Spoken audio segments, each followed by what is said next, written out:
Hello everyone, I am doctor Anurag Sharma and I am a cardiologist. आज मैं आपको एक बहुत इम्पॉर्टेंट इन्फॉर्मेशन देना चाहता हूँ। हम लोग एस्पिरिन को आई थिंक सब लोग ही बहुत अच्छी तरह से जानते हैं। एस्पिरिन एक ड्रग है जिसको सेंचुरी ड्रग भी कहा जाता है बिकॉज 100 ईयर्स हो गए इस ड्रग को, और ये बहुत ही इफ़ेक्टिव ड्रग है और इसकी मल्टीपल इंडिकेशंस हैं। काफ़ी सारी बीमारियों में दिया जाता है, आर्थराइटिस में भी दिया जाता है, हार्ट अटैक में भी, ब्रेन स्ट्रोक में भी, और इवन रूमेटिक फीवर में भी दिया जाता है। इसके मल्टीपल इफ़ेक्ट्स हैं डिफरेंट डोजेज़ के अंदर। पर एक और भी धारणा हमारे काफ़ी ज़्यादा है हमें कि भी एस्पिरिन हमें 50 साल के बाद शुरू कर देनी चाहिए, भाई इससे हार्ट अटैक जो है वो कम होंगे। तो क्या ये धारणा सही है या क्या हम अपना सही इलाज कर रहे हैं? इससे हम कोई रिस्क फैक्टर में तो नहीं जा रहे? बिकॉज़ हमारे जो मेडिसिन जो है, हमारी ऐसी लाइन है जिसमें पहला जो असूल होता है हिपोक्रेटिक ओथ का, वो होता है डू नो हार्म। सो क्या हम उस पे इसको अप्लाई करें तो क्या हम कोई हार्म तो नहीं कर रहे पेशेंट का? तो इसके लिए अभी काफ़ी पहले भी इसमें कंट्रोवर्सी थी, लेकिन अब जो पहले अभी 3 बहुत बड़ी स्टडीज़ आई हैं और काफ़ी ज़्यादा इसका मेटा एनालिसिस हुआ है कि क्या रूटीन में एस्पिरिन लेने से हेल्दी इंडिविजुअल्स में क्या हम इसमें कोई कटौती कर पा रहे हैं हार्ट अटैक में या मॉर्टेलिटी में। तो वो उसका आंसर मेजॉरिटी में नो ही है। इसके लिए 3 ट्रायल हुए हैं और एक डायबिटिक्स में हुआ है, एक एल्डरली इंडिविजुअल्स में हुआ है, और तीनों ही ग्लोब के डिफरेंट एरिया में हुआ है। एक ऑस्ट्रेलिया न्यूजीलैंड में हुआ है, एक यूरोपियन साइड में हुआ है और एक अमेरिकन साइड में हुआ है।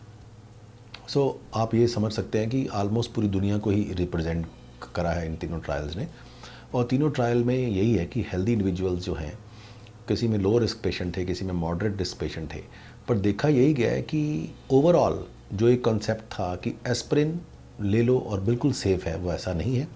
अगर आप लो रिस्क हैं as far as your heart attack is concerned, और अगर आपका ब्लीडिंग रिस्क ज़्यादा है तो एस्पिरिन की गोली आपके लिए बहुत ख़तरनाक पैदा हो सकती है।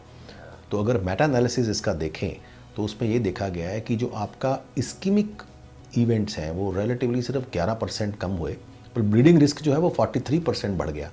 और उसमें से कई ब्लीडिंग तो ऐसी हुई कि इंट्राक्रेनियल ब्लीड हो गई बहुत सारे पेशेंट को, और या मैसिव जीआई ब्लीड हो गई कि उनका ब्लड लॉस इतना हो गया कि वो ब्लीडिंग इटसेल्फ उनके लिए एक जान को खतरे वाली चीज़ बन गई। सो इसलिए एस्पिरिन रूटीन में लेनी 101% डिस्करेजमेंट है। यस, अगेन जो मैं हमेशा अपने लेक्चर में और अपने क्लिनिकल प्रैक्टिस में बोलता हूँ कि ग्लोबल रिस्क एस्टिमेशन करना चाहिए कि क्या आपको और भी रिस्क फैक्टर्स हैं हार्ट अटैक के या ब्लीडिंग रिस्क है, क्योंकि ये एक डबल एज स्वॉर्ड है, ब्लड थिनर्स, जिसके में आपने बैलेंस करना है bleeding risk versus ischaemic risk. अगर आपका ब्लीडिंग रिस्क ज़्यादा है तो प्राइमरी प्रिवेंशन में एस्पिरिन नहीं लेनी। अगर आपका इस्कीमिक रिस्क ज़्यादा है और ब्लीडिंग रिस्क कम है तो आप एस्पिरिन 100 मिलीग्राम्स ले सकते हैं। अगेन मैं आपको यही कहूँगा कि again go to the doctor, he will decide आपका रिस्क कौन सा ज़्यादा है, तब आपको पता लगेगा। और अगर आप ध्यान से अभी कोई पेशेंट्स या कोई जो भी सुन रहे होंगे वो देखेंगे कि कई लोग एस्पिरिन ले रहे हैं और बहुत साल पहले उनका हीमोग्लोबिन 15 था और आज उनका हीमोग्लोबिन शायद 11 होगा, और अगर वो अपना आयरन लेवल टेस्ट कराएंगे तो आयरन लेवल कम होगा। बिकॉज एस्पिरिन जो होती है उसका गैस्ट्रिक के ऊपर बहुत ज़्यादा टॉक्सिक इफेक्ट होता है और ये गैस्ट्रिक अल्सर्स को बढ़ाती है, इसमें कोई दो राय नहीं है। इवन गैस्ट्रोएंटरोलॉजिस्ट जो होते हैं, पेट के डॉक्टर, उनको एस्पिरिन ड्रग बिल्कुल भी पसंद नहीं है बिकॉज ये बहुत सारी उनको एमरजेंसीज लेके आता है। So the message is routine aspirin taking by healthy individuals even at any age should be discouraged.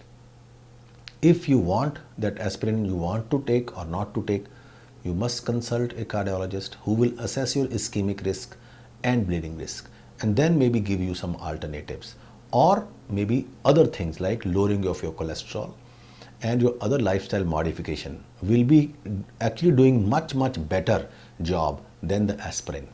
Because obviously 11% risk, इसमें रिलेटिव रिस्क कम हुआ लेकिन 43% ब्लीडिंग रिस्क बढ़ गया।